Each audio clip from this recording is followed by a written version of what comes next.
Hey, Lane. Come on, let me see your face.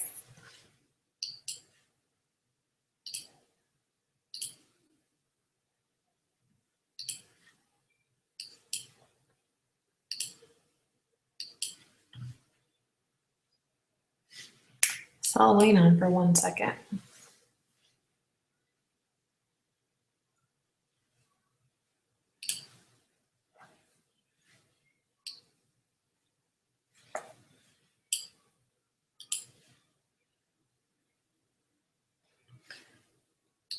Okay, Miranda says you can hear me. Good. I'll kick off in about 2 minutes.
Okay, we're getting ready to start here, and I'm just going to share a quick video.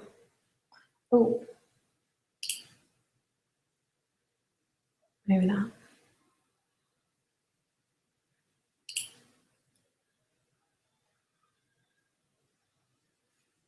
I thought that'd be easier.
Awesome. Okay, so, oops, I did not want to screen share. I'm still learning how to use this and getting off of YouTube.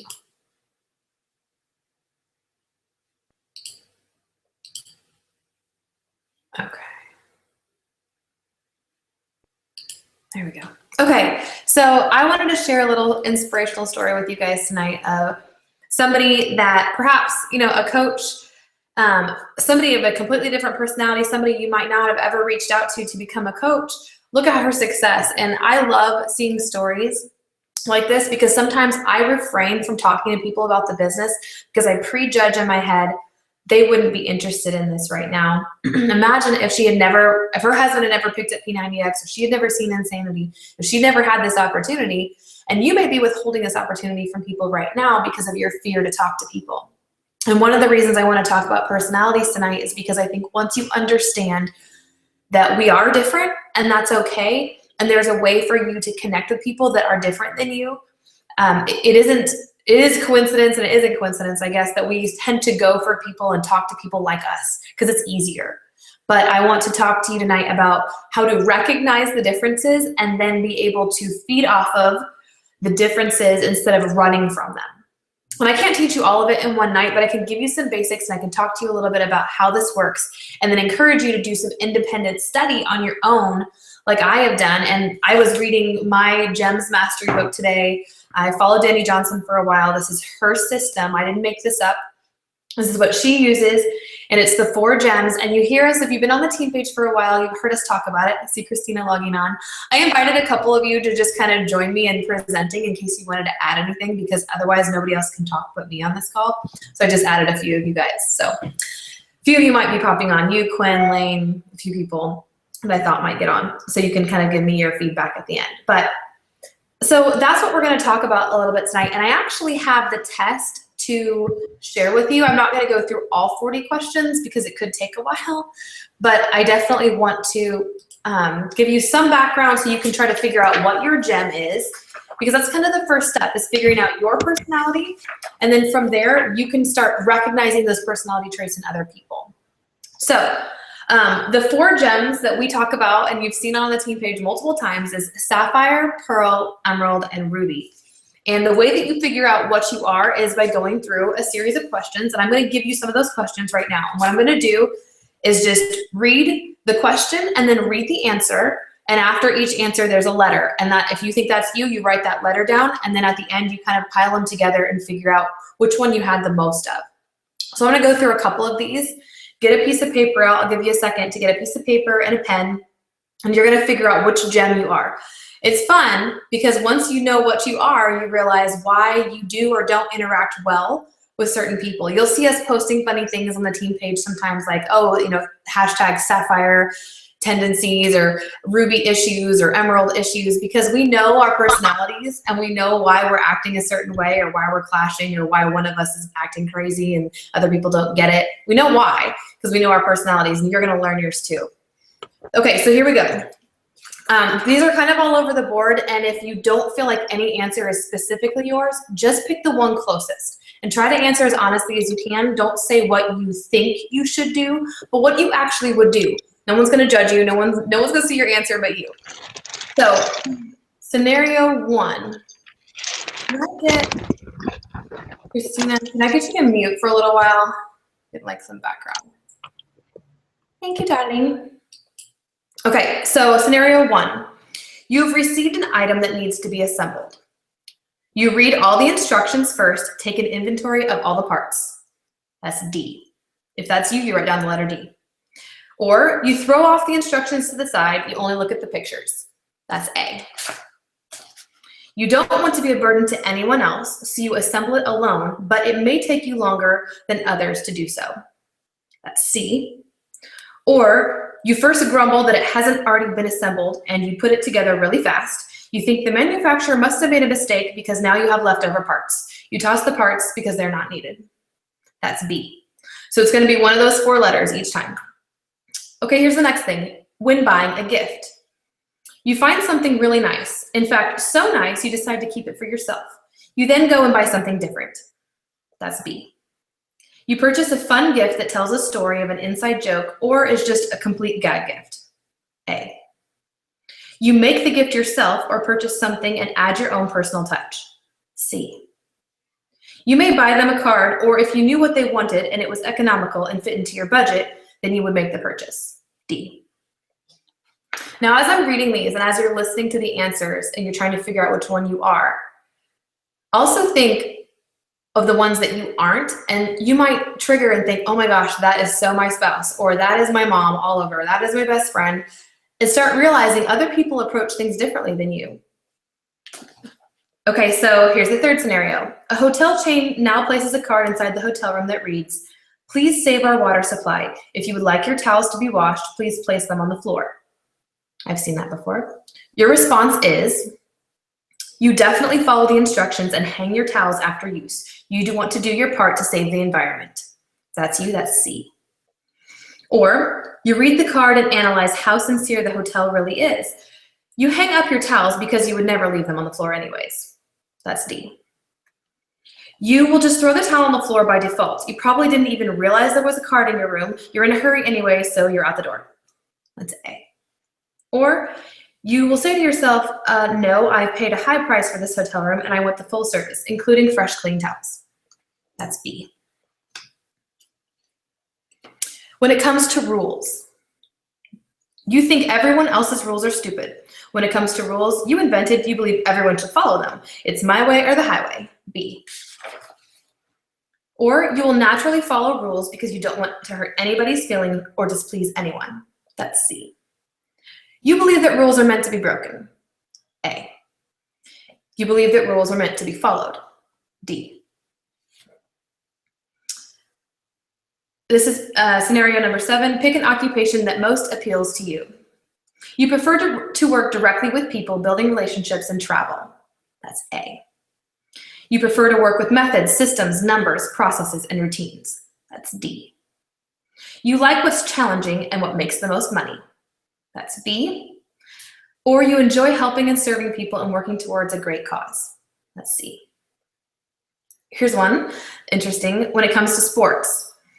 If you can't win, you won't play because winning is everything. B.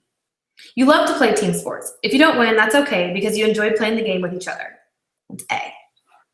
You don't exactly see the point in sports. You have a long task list and some research you would rather be doing. That's D. If you make me play, I'll play, but please don't hurt me and don't scream at me, and I really don't care if we win. That's C. So as you're hearing these, you're probably thinking, okay, yeah, this is definitely me, and I know people like this. That's what I did when I read some of these. Okay, when it comes to clothing, you wear clothes that are comfortable, breathable, non-binding. You also own a lot of old things that have been passed down from generation to generation because you are a family heirloom recipient. You generally like earth tones. That's C. You are the person who wears something bright, trendy, fun, colorful, what's hip, what's now, what's new. You like funny clothes, even with jokes on them. It doesn't matter if anybody likes it. If you like it, you're gonna wear it. That's A. Or you wear the best, the most popular labels, the hottest looking clothes. You put on the most expensive clothing and you dress to impress. You also wear a lot of black. That's B. You have items in your closet that are more than 10 years old, still in good working order, and there's no point in replacing them. Fashion repeats itself like history. That's D. I'll read a couple more just to give you a better cross-section. When it comes to accessories, you always have tons of accessories, mixing and matching different bracelets, rings, watches, earrings, usually inexpensive or fake. You may even have a lot of visible tattoos and piercings. That's A. Your accessories are simple and you only wear maybe a watch and or a wedding band because it's tasteful.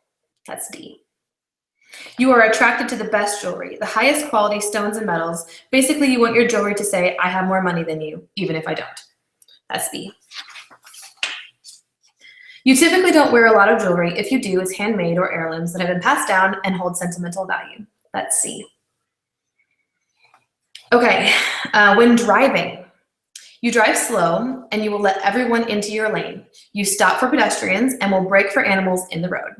That's C. You drive fast, honk the horn at cars a lot and pedestrians. You tailgate and you don't heed the bike lane at all. That's B. You drive fast, talk, text, run yellow lights, music is very loud. You didn't even know there were pedestrians waiting to cross. That's A. You tend to obey traffic signs and laws. On the highway, you may set your cruise control to the exact speed limit. It's illogical and insensible to pay for a traffic citation. That's D.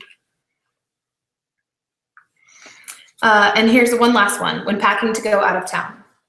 All of your clothes are thrown and unfolded with shoes on top of the clothes or in with the clothes, and your shampoos and toiletries are also thrown in with everything. That's A. You have one complete outfit for each day picked out in advance. All of your toiletries are in separate compartments and everything is perfectly folded. That's D. You bring more clothes than you needed, and you pack at the last minute because you are just so busy. However, you do keep your toiletries separate and your shoes separate, and your bag is not so organized, but you know you will look good and better than everyone else when you arrive. That's B. And then the last one is you bring very few cosmetics. You don't have a bag that's too heavy because someone else might have to lift this. You always have a first aid kit just in case somebody else needs a bandage, and you also pack snacks. That's C. Okay, I'll do one more. When it comes to dating, you're on time. You are dressed appropriately for whatever the activity may be. That's D. You most likely go to a concert or dancing or something that's active and fun, and you will be late because you changed your clothes 10 times because you didn't know what you wanted to wear. A. You will go to an expensive restaurant. B. You enjoy a nice, quiet restaurant that's not too expensive and has an organic flair to it. That's C. Let's do one more. This one is about when an argument breaks out. You are the one who probably started it, but you would never admit that. B. Will quiet down and stay out of it. C. Will try to make light of it and attempt to change the subject. A. Have a valid argument and lay it out even if it's harsh. And that's D. You know what, there's so many here. Let me do one more. You are unloading the dishwasher. Load it full with food still encrusted on the dishes. You don't get to unloading it until the sink is full again of dirty dishes. You often ruin hand wash only dishes by melted plastic and plasticware by placing them in the heat high rack. Never done that. That's A. You load it with crusty dishes. You don't want to wait for it to be full to run it, so you start the dishwasher when it's half full most of the time. B. Kind of similar. Load the dishwasher with pre-rinsed scraped dishes in an orderly manner with all of the silverware matching up in separate designated areas. That's D. Because conserving water and energy is important to you, you don't run the dishwasher until it's totally full and you don't have to run it that often. C. Sorry if I'm going too fast. I just don't want to spend too much time reading tons of questions. Hopefully you're kind of seeing the pattern here. I really should do one more about friendships. Let me do this one about friendships. See if you can find yourself. You have lots of friends. People love being around you, and you're constantly making new friends. You value friendships and keep in touch with people you've known for a very long time. That's A. You have a huge heart for your friends and also maintain many long-term relationships. You're everyone's best friend, but often your kindness gets taken advantage of. C. You attempt to change people because they tend to let you down. You have a few close friends, but it's hard to earn your trust. D. Everyone knows who you are. You make sure of that. Your closest friends are probably driven and ambitious like yourself, but not more so than you. That's B. And that might be good.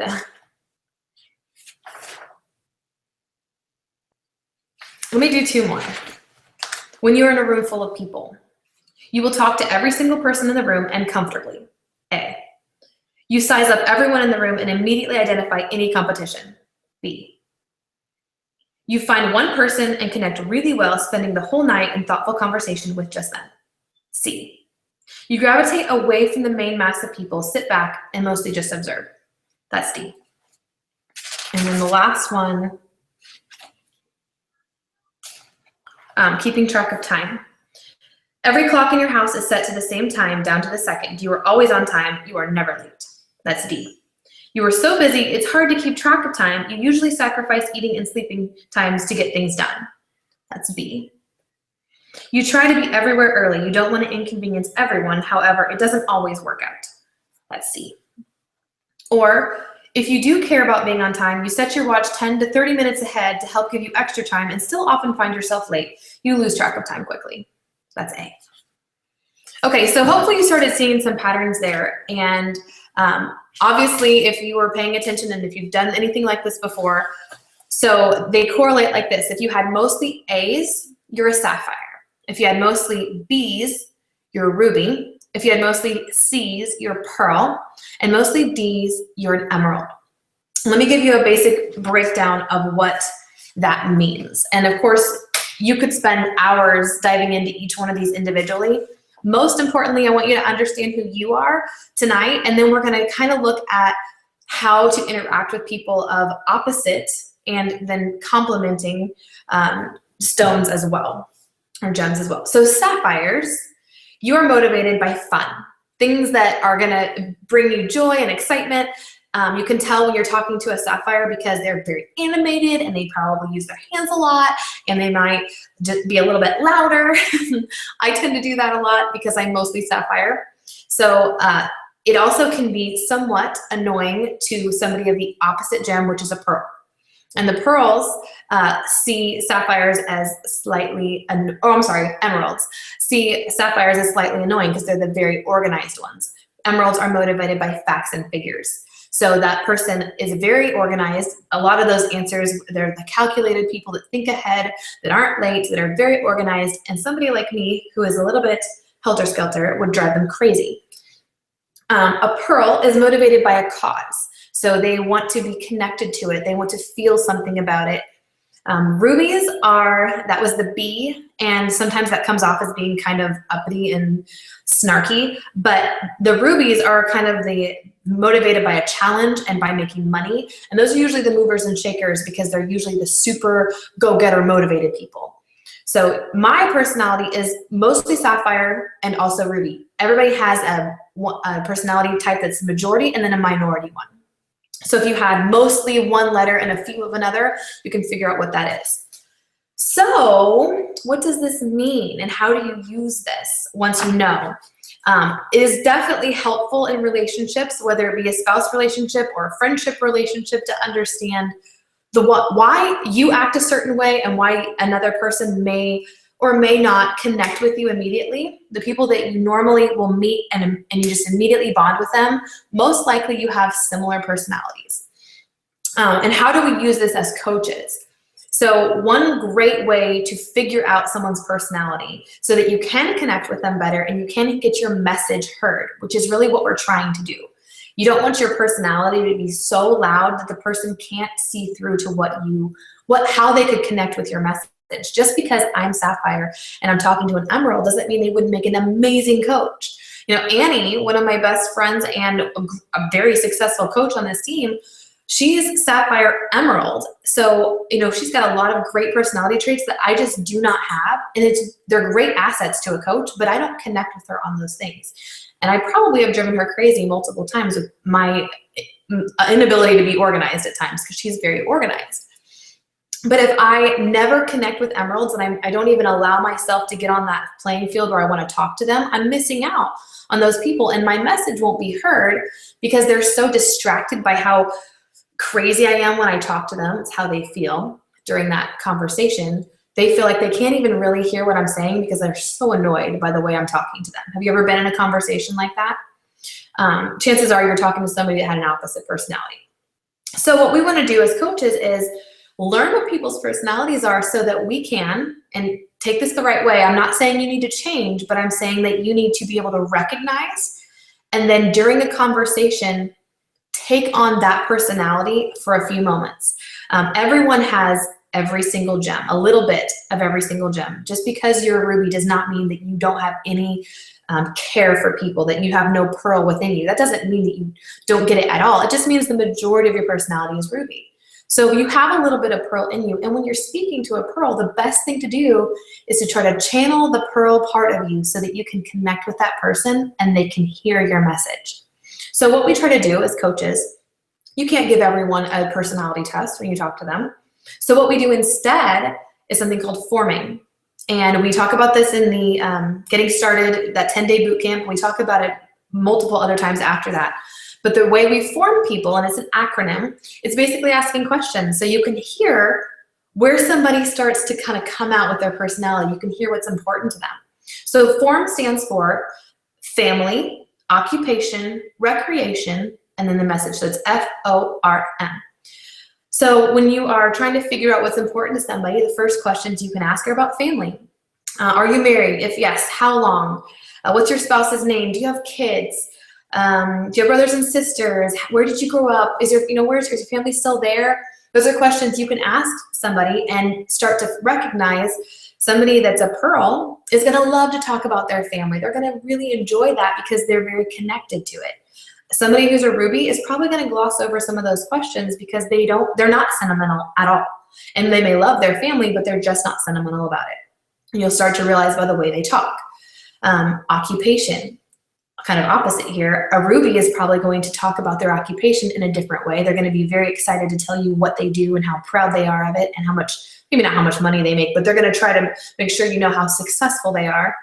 You know, and a pearl would maybe say things more about how much they love what they do, or, you know, the type of occupation they have, maybe more of like a teacher or nurturing person. But you're going to start finding those keywords of people, what they're saying is guiding you towards one of those 4 personality types, whether they're motivated by fun, whether they're motivated by a cause, by a challenge and making money, or facts and figures. So you'll start to see those things. And then recreation, a great way to find out what do you do in your spare time. What do you do when you're not working? Because that's what people are going to show you what they love when they don't have to do something. For sure, it's going to be in their recreation. So that's how you start to kind of figure people out and see what's important to them. And then the last part of the form is your message. You do not have to prospect this person the moment that you speak to them. Once you learn their personality, it might just help you connect better to them. So you know, okay, this person really is going to care more about the cause of Beachbody than how much money they can make. That's a good thing to know right off the bat. You don't want to just nail them with, oh, you're going to make so much money in this business and blah, blah, blah. That might not appeal to them at all. And you may be totally missing them. But if they're motivated by a cause, it'd be a great way for you to start thinking, I want to share with them what Beachbody has done for me. I want to share with them how Beachbody is helping thousands and thousands of people across this country lose weight, have a better outlook on life, get out of debt, you know, sharing them the cause of what we're doing, maybe even some of what Beachbody is doing to help get clean water. I mean, the things that matter to these people are different. So you need to start looking for those things. It'll make you a better coach, it'll make you a better friend, and just have better relationships. What you're trying to do is find out from them what are their strengths, what are their interests, what are their goals, and what are their needs. And we're going to talk about what those things are for each of the gems really quickly. If you want to jot this stuff down. There's so much you could learn about this, but now that you know what your gem is, you'll see these things start popping up more as you're talking to people. You realize, yeah, I am really more motivated by fun, or now I can tell that I'm way more motivated with a challenge and making money, and I don't care about the cause as much. You'll start realizing those things. So when approaching people of different gems, let's talk about a few things that are going to matter to each one. So sapphires. Here's how you should approach a sapphire, because this is all about making other people feel comfortable when you're talking to them. And it's a way for you to think about, what do I need to change if I says not who I am, I need to remember to do these things with this person. So for a sapphire, be upbeat and friendly. Smile, smile, smile. Give energetic handshake. You know, you don't want to be stiff and businesslike. They want to have fun. Keep things very simple. We get distracted very easily. Build rapport with them. The more you can talk about things you have in common, the better. The more you can do that little small talk that makes them feel comfortable and excited, the better. Let them talk. Big one. Don't be arrogant. Show them your fun side. They're attracted to positive people, and they want good yet warm eye contact. So not anything intense. Don't, stare intently at them to have eye contact. The smile helps a lot with sapphires. They want to know that you're enjoying the conversation just like they are. Okay, so a pearl. Pearl, you need to be very courteous to them. Be relational. So it's going to be much more about the relationship and less about the fun side of it. It's going to be more about how we're connecting. Keep your tone and voice a bit softer for a pearl. Also, ask questions to get them to share information, because they're not going to just share with you automatically. They're going to need some questions. Give a soft handshake, maybe with both hands. So weird, right, to talk about these things, but it's true. A pearl is someone who wants to feel connected, and if you shake their hand and you put your other hand on top of their hand to just show them how connected you feel to them at that moment and how much you care, That means a lot to them. Be an attentive listener. Don't be pushy. They do not want to be pushed into anything. Share your caring, nurturing side. And yes, we all do have that. Good yet informal eye contact, not too intense. So again, it's going to sound silly, but one thing I try to do when I know I'm talking to a pearl is I will make eye contact, but maybe look down or blink long. I don't want them to feel like I'm being too intense or too pushy. So right now I'm looking at the camera like I would look at a pearl. I'm not doing this crazy intense thing I would do with a sapphire. I'm showing them that I care about them and I'm listening to them, but I do not want to make it too intense because I know that that will turn them off. They're attracted to people who are giving. So even when you're spending time with a pearl, you want to be showing them that you're giving them your time. You're not in a hurry. You're not looking at your phone and talking to 5 other people. You're content just talking and giving them your time because that means something to them. Okay, so emeralds. This is a really hard one for me. This is the one I have probably the hardest time connecting with. And it makes me nervous. I am nervous around emeralds. I will give you that. This is the one personality type that does make me nervous. So respect their time. That they respect their time, they're going to respect your time. They do not want you to be late. Be professional. Give quick but firm handshake. Respect their personal space. Don't be a close talker. That will annoy them. Ask them for more specific questions to really get them to talk to you. These are fact and figure people, so they need specific questions, not broad idea, touchy-feely stuff. Don't be a chatterbox. Answer their questions directly when appropriate. If you try to dance around something with an emerald instead of giving them a direct answer, it's not good. They will feel like you're being disingenuous. So if they ask you a question, even if it's something about price or something about exactly what you're doing and you know this is an emerald, answer the question directly and of course be honest with them, but you don't have to just say, here's the price and we're done talking. But I know that's a thing that comes up a lot with coaches is when someone asks you the price, this is not a person you want to dance around and not give them the answer because they will just write you off if they feel like you're not honest. Show them the process. Show them why this is going to work for them. Show them, yes, this is the price and this is the cost. Let me tell you why it's worth it. That would mean more to them. Validate that it works. They're attracted to people with a system to complete tasks and get results. Have good eye contact that's direct and focused. So those are things that emeralds need in order to stay engaged with you in a conversation. And then the last one, ruby. And unless you are a ruby, this one is everyone's like the person because they just seem so overbearing. And I know I'm ruby and I have tried to tone my ruby down so that I do not turn people off. But you will get that with people that if you are ruby, you've probably gotten that you have resting bitch face. You've probably gotten that you're just too intense or that type of attitude because you are focused and intense. You may have to temper it a little bit in order to be able to communicate with other personalities so you don't turn them off immediately. So if you're trying to communicate with a ruby, here's things that you need to think about. If it's face-to-face, you dress to impress. That doesn't really count in our business, but it does matter your appearance to a ruby. Be very confident. Have a strong stance. Put your shoulders back. Hold your head up high. Look them in the eye. Give them a strong, firm handshake. Approach the situation with a result in mind. Don't just come up to chatter. They want to know where you're going with this. Compliment them and mean it. Don't just give them fake compliments. If you can find something you specifically like about them or what they're wearing or what they've done, tell them and make it real. That means a lot to a ruby. Tell them a success story. Tell them somebody who's doing well with this business. They're attracted to successful people who can help them get even more results. And good eye contact that speaks confidence. So those are things that are going to matter to those different gems. I mean, I wish I could take some questions because this stuff is so interesting to me.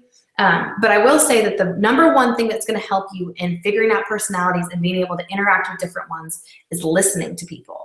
When I talked about forming earlier and asking those questions about their family and their occupation and their recreation, really getting in and digging deep with questions and letting them talk to you so you can figure out where they stand and what's going to be important to them. Now that you know, oh, a pearl, okay, they're motivated by a cause. I know how I need to kind of direct my information at this person. If it's a ruby, okay, let's give them all the total, like, this is how far you can go with this business. You can make a ton of money. Here's some people that are doing really well.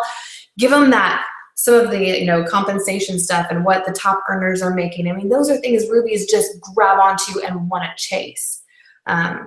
What you can win, the prizes, the recognition, that's big to a ruby. Those are the types of things that start clicking for you once you realize not everyone is like you. And if you only look for people like you, it's going to be a very shallow business for you.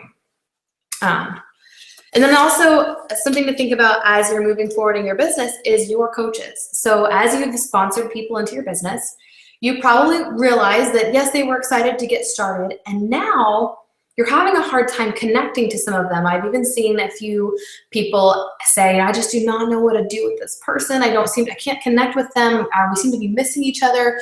I even have some of my diamonds saying, my emeralds, they're doing okay, but we just do not get each other, and I cannot seem to motivate them.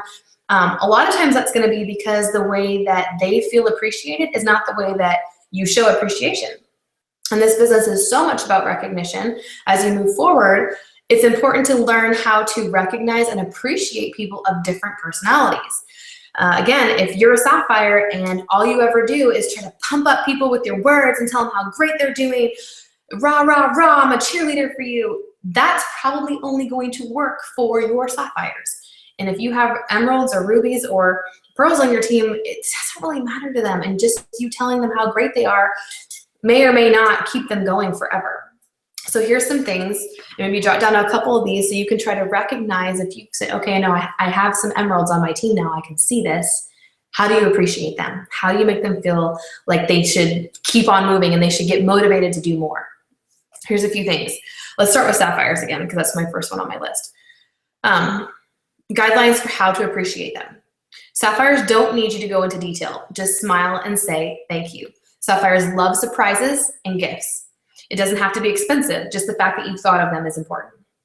They love encouraging words. They appreciate that they are appreciated. Compliment and draw attention to their creativity and boldness. They're fun. Sapphires love public recognition, especially done in very demonstrative ways like high fives. I know this sounds so silly, but this is the stuff we care about. Like, we love it. They love spontaneous random cards filled with encouraging words. A small gesture such as taking them out to coffee to say thanks goes a long way. They like to go out. They love verbal recognition. They are the party people, and they love to be recognized out in public. That is what's going to make them feel great. A pearl. So backing off a little bit, be sincere. A forced thank you may do more harm than good. Make sure if you're sending out a bunch of stuff, make sure it is not just a canned response to your pearls, because they're going to sense that and they're going to feel like, man, I wasn't even worth a genuine message. Pearls are usually the ones showing appreciation, even for the smallest gesture that meant a lot to them. It's another way to recognize the pearls. People that are saying thank you a lot and that are reaching out and sending you messages and saying thank you. Probably a pearl. They appreciate a personal touch. Pearls love sentimental things, so go the extra mile and be sentimental. You wouldn't send a pearl a crude joke on a card. That would not mean anything to them. In fact, they would probably not like it at all. They love recognition just like everyone else, but not a lot of public recognition. A personal message would mean much more to them. Maintain casual, friendly eye contact. So an emerald, back to facts and figures. Be specific about what you appreciate. It's not just, you're awesome. Like with a Sapphire, you want to be specific. You did this really, really well. Don't get them an impractical gift to say thank you. They don't like clutter, and they won't load their shelves with trinkets and dust collecting items. Something practical and useful is best for an emerald. Notice details. Bring attention to the detail, the diligence, the research, the excellence that they brought to the table. A card is nice, but it needs to be direct, not just some froofy thing that you just picked out at the store. It's to be directly about why you appreciate them. And then ruby. Rubies are extremely busy, and even an invite to go out to coffee could be intrusive, or could just be one more thing to do for them. A thank you card is specifically, if it's specifically wrapped around their strengths and accomplishments, is well received. Bigger appreciation gestures, I mean, this may not apply to some of you guys right now, but like extravagant dinners, expensive bottles of wine. I'm not expecting you guys to do expensive things for your coaches right now, but the rubies do enjoy public recognition, especially when it comes to a job well done. So that's something else to think about. Instead of just posting, maybe in the team, like, when one of your rubies does something, you might post it publicly on your page, because that's going to mean a lot to them. Tag them, show that, show them the world how awesome you are. They love to be encouraged, yet seldom are. And that's the other problem, is a Ruby is someone who's self-motivated, and you may not feel like they need it. You may not think that they need recognition. They need to be shown that they're appreciated because they're just doing it anyways. But Rubies still want and desire that. I mean, that's half the reason they do things, is to be recognized for it. But due to their confident natures, they shy away from giving encouragement because they don't want to give themselves a bigger head. They desperately need encouragement like anybody else does. So lavish them with praise like you would anyone else. Okay, so that's kind of some guidelines to how to treat people once you find out. But really the best thing you can possibly do is to learn about each gem and each different personality type so that you can connect better. Probably one of the best things that I did in my business early on was learning to have conversations with people to where I got to know what was important to them, because then I felt like I could better connect. Yes, I have canned responses. Yes, I have a list of, I call them quick chats, things that I would copy and paste to people, but I have so many that I knew which ones to go to. If I'm talking to somebody who is a Ruby personality like me, the types of things I'm going to say to them are completely different. And I have to think a lot more when I talk to an emerald or to a pearl, because it's not my personality type, but it's important for us to realize it. Because you will lose people in a heartbeat if all you do is talk to them the way you want to be talked to. You've got to think about that if you want to encourage people of all different walks of life and all different personalities, that they have a place on our team, because they do. Our team is so full of total opposites. And it's neat to me to see even our diamond page and our elite page. It's not just one personality on that page. There are so many. Every single one is represented. And I think that that's really, really crucial. That every single person can be successful in this business. And there is a reason, if you're motivated by fun, Beachbody has tons of fun. If you're motivated by the challenge and the money, obviously. If you're motivated by a cause, it is there. And those facts and figures people that I have a hard time with, good Lord, we need them, because Beachbody has so much facts and figures and figuring out how to make money and figuring out where to stack people. That stuff is fun to emeralds. They like it once they understand it, what we're doing. They love that stuff. They love the reports. They love seeing what's happening within their business with the numbers. So get them on the online office to check that stuff out. It means something to them. So yeah, I've got the chat open here. I don't know if anybody has questions. So if anybody does want to chat, we only have a few viewers on tonight, which I was kind of afraid of since it was last minute. But I do want to ask you guys, if you do have any questions, let me know. What I showed you tonight, this is the Gem Mastery series, and it actually comes with the DVDs as well. There's not a lot online about it because you have to purchase it. But I am willing to help you out with anything if you need it. But I would suggest checking out Danny Johnson about personalities. And honestly, any of her stuff is great for personal development and for business building. But it has helped me a lot in learning how to connect with people. And I think because my personality is that Ruby side, it was almost a 50-50 split when I started this business, that I turned a lot of people off because I was intense. So, oh, I've got a little comment here. No questions. I'll just be over in the 60 Ruby, 40 Sapphire struggle. Yep, that's pretty much me. Except, Christina, I flip-flopped. I think I just embraced my Sapphire side so much. I think I got a little burned out and embraced my Sapphire side.